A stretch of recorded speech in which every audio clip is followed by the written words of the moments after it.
Welcome to How Preschool Teachers Do It. This is Alison Kentos. I am an early childhood educator. And this is Cindy Tarabush. I am an early childhood consultant. This podcast is for parents and early childhood professionals. Let our experience and research-based knowledge become your guide. Hey, preschool peeps. Hi, peeps. We're getting close to the end of the school year. Yeah. And we're going to talk today about some of the anxiety that comes up for kids at this point of the school year. Yes. When they realize, I'm changing classes. Yep. Yeah. My connection to this adult who I have grown to trust is ending. Yeah. It's hard because you have this bond with I have a bond with my students and they have a bond with me. And then all of a sudden it's like, oh, sorry, bond cut. we're going to move you to another room, whether you want to or not. And it's really, the kids in my class have been having a lot of anxiety about it. They've mentioned it more this week and last week than they have ever before. And I think especially during this year where we were always just together, there was no mixing of. Oh, true. I think now we're almost like super bonded because it was just us. We were our little pod and there was no really interaction with the other kindergarten classes and pre-K classes. You're super bonded like crazy glue because we're crazy glue bonded because of the pandemic. So I feel like maybe the anxiety is higher this year than usual. I also feel was a lot of change this year, and I think they just are sick of change. And now all of a sudden, here's another change, and then next school year, who knows? That's probably going to be changed too. And it's a lot. It's a lot for their little minds to get wrapped around. Well, I think the pandemic has inspired more schools to talk about looping children, which means the teacher basically means the teacher goes with the children to the next age. I am actually all for that idea. Are you? You like looping?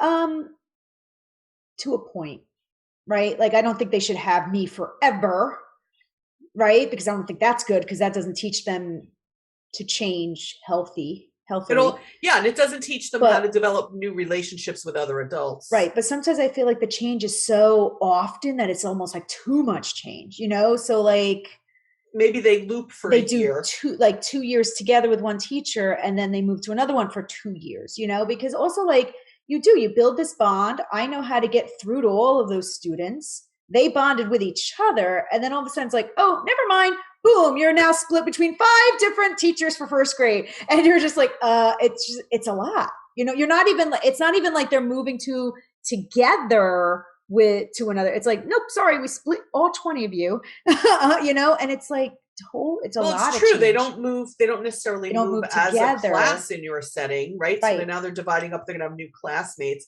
Yes. And in the earlier age groups, I think that there's an argument to be made for looping as well, because they have developed these strong attachments.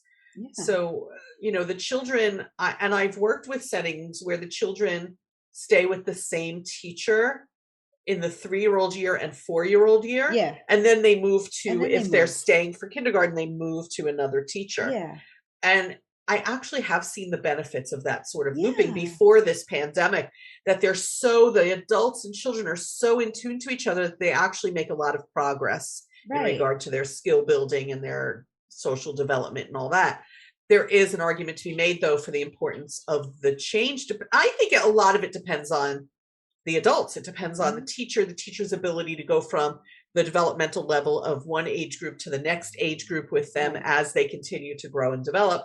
And I think it's probably a much larger conversation than we can have on this podcast. Yeah. Whether looping is something that we want to have now, especially because of the pandemic, continue in the future. I don't know. But in the meantime, there are always going to be kids at every age at this time of year or at the end of summer who are facing, okay, I'm switching classes and I'm going to have new adults to get used to and new expectations and new rules and a new classroom and new classmates. And that can be very daunting. I sometimes wonder if adults over talk it because we know that the children are anxious, and if in fact that over talking causes more anxiety. I think that's kind of what happens in my room. They were talking about it a lot this past week, maybe even started the week before. And then we all then started talking about it because I felt like I had to kind of calm them down, but then we kept talking about it. And then I think we talked about it too much because now I feel like they're like, well, now we don't even want to move. Like now, so now I'm trying to dial it back and be like, nah, we're just, now we're just trying to go back to like what we were doing before, which was not talking about it at all, which is also not right. Like I feel like they need some preparation, but not, you don't want to overwhelm them because then it does get to be this like daunting thing of like, oh my God, I'm moving, and like when you could just be for the next 20 days of school, just be with each other and enjoy each other's company, I think we have to follow their lead a little bit. I think we have to acknowledge if we see any anxiety, and it isn't always children coming up to you and saying, I'm feeling nervous. Sometimes we can just see their behaviors off. So they must be anxious, Yeah. So we can go over and talk with them. I think children need to get the message that they're capable of this change. Yeah. That we have confidence in them. As an adult, there are times in my life where I need people to say to me, you've got this, Cindy. I need that. You can do this. You are right. You are capable of change. You are smart. You are a good person to know. You will be liked there. Right. I think that we all need that sort of support sometimes in our adult lives, and kids need it too. We need to, even if we just say to a child who's feeling anxious, say to them, you are valuable and smart and creative, and you have so many wonderful parts of you that the teacher next year is going to see that and love it too. Yeah. Right. Yeah. It's not even about, I think it shouldn't only focus on you're going to like that teacher. And that's part of it, to say you will, right. You'll get to make new friends. You will get to meet new adults. This is a good thing. I think part of it is also saying to children, you are good. Yeah. You are lovable. Right. You are smart and you can do this. Yeah. And I think that that's a message that we don't always send because we're so focused on, oh, you're going to love that teacher and wait till you see the field trips you go on and wait till you see the activities and the classroom is bigger and your neighbor friend is going to be in there with you. And, but actually it's kind of like we say on so many episodes of this podcast, it's an internal thing. Yeah. You are going to be okay because you are so wonderful. Right. That's, like spin it to them, you know? And I don't know, like when I place the kids into the next grade level, a lot of thought is put into, I don't just haphazardly just divide them up, be like, there you go. I put a lot of thought into like, this student needs this kind of teacher. This teacher has this kind of teaching style, and this would really benefit them. So a lot of thought is put into that. And it's all based on the child and their strengths and their gifts, to make a good match there. So maybe telling them like, listen, like you're going to be matched with a teacher who's going to love you for everything that you are. Yeah. For all the things you bring and you bring so much. And the younger kids too. In smaller preschool settings, they don't necessarily have a choice of which teacher they're going to. Sometimes it's just one pre-K teacher, for example. Yeah. And those are situations that we need to make sure that they know that person, that they've spent time in their classroom, that they see that they're going to be okay. It can't just be me talking about it when they're really young. It has to be, we are going to intentionally spend some time with you in your next classroom. Yeah. So that you can see the room, so that you can relate to it when we talk about it, so that you can already have interacted with the adult, so that you can see who will be in this class. Because remember, the younger the child, the more concrete of a way they look at the world. At the same time, they can't separate fantasy and reality. And what they may be imagining can be far worse than the reality. So we actually have to show them the reality and say, okay, you're going to go and spend some time in that class, whether it's at the end of what is technically the school year or the summer, depending how your preschool runs, either at the end of that session or the beginning, before the beginning of the next, by having them visit, or both. We're going to spend time at the end. We're going to bring you in early in the beginning for a short period of time. And that way you'll get to spend some time as a quick class together, and you'll see that it's going to be okay. And then once they hit more like Allison's age group from this year, which is kindergarten this year, that then you can talk to them more and show them a little less, maybe. So when they're younger, it's show them, talk to them, and show them. And as they get older, we can skew it more toward talking, but we don't want to over talk it. So you have to follow their lead. If one child is looking anxious, but the other child isn't, then talk to the one anxious child on their own a little bit. You know, and say, I noticed that you seem a little off, or you seem a little worried. Do you want to talk about it? Something. You know? And reinforce to them their own abilities to survive change. And they'd certainly survived change this year, so they can do it. It's just, I don't think they realize they can do it, so you got to prop them up. That's true for so many of us. I used to tell the families in a preschool that I ran, I used to tell them, please don't talk about the change through the whole summer. We're going to focus on back to school within a couple of weeks of going back to school. Because otherwise, if you spend the whole summer trying to prep them, you're just creating anticipatory anxiety. And they're building it in their mind as this big thing, you know, and then it gets to be too big, and they can't handle those emotions. They're just too big. Unless they bring it up, right? So if your young child brings it up in July, then address it. And tell them, here are the many reasons why you are so great and going to be so fine in this. And, you know, the adults are here for you. There are books that for eons and eons, we've been reading kids' books about transitioning to a new class. Unfortunately, you know, books are nice and you should read them, and they're not the only conversation to have with kids about this if they're feeling worried. And a book is great. It has good advice. You're right. But you know your kid, you know, so, and the book doesn't. So you don't have to do everything that's in that book. You know, you have to tailor it to your specific situation and your specific child. And I think you have to say to the kids, I know this is hard. Acknowledge how they feel at every age. I know it's hard to change.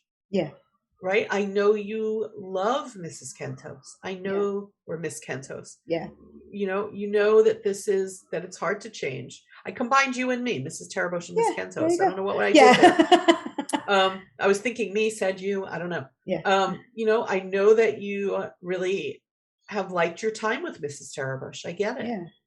I understand that this is hard.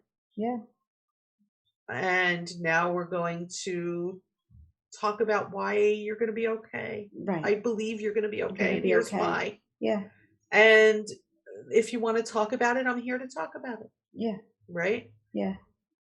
And then I remember, and it's still true for me, like I still sometimes get anticipatory anxiety where I realize I'm anxious about something and I know I'm going to be okay when it happens. I just have to get there. Oh, I'm 100% like that. The getting there is my problem. I will totally turn it off and not even go sometimes. But I know once I'm there, I'm okay. And they are too. They're going to be like that too. Once they get there, they're going to be okay. It's just getting there. You know, and making that first step. Don't you think part of that tough thing about getting there is that as children, the one way we can mitigate that is as children to teach them to just take stock of their good qualities. You know, to think it's normal for me to be nervous, and that's okay, and that's right? Okay. Anybody would be nervous in this situation, but I am worthy of love, and I am smart, and I am able to change, and I am able to learn new things from new people, and I am all these things, and so that's why I know I'm going to be okay. And I think when you start to put that script in your head, It calms you down. Yeah. We have to teach children, though, at very young ages to put that script in their head. Right. Instead of the script of, I don't know how this is going to go, I'm scared, what if I fail? Right. The voice in your head should be saying, I'm capable of love, I'm capable of change, I'm capable of learning, and I'm going to be okay. Yeah. Yeah. Wow, I feel like I've just been through a therapy session, Alice. I really feel like you tapped into my childhood. I can manage. Oh my gosh. This ever-changing world, I can manage it. Right. Yeah. Yeah. So again, try not to overtalk it because you're anticipating their anticipatory anxiety. Follow their lead, look for signs. Yeah. Talk to them about how very, very capable they are of this. Yeah. Do whatever you can do to introduce them to the new setting. Yeah.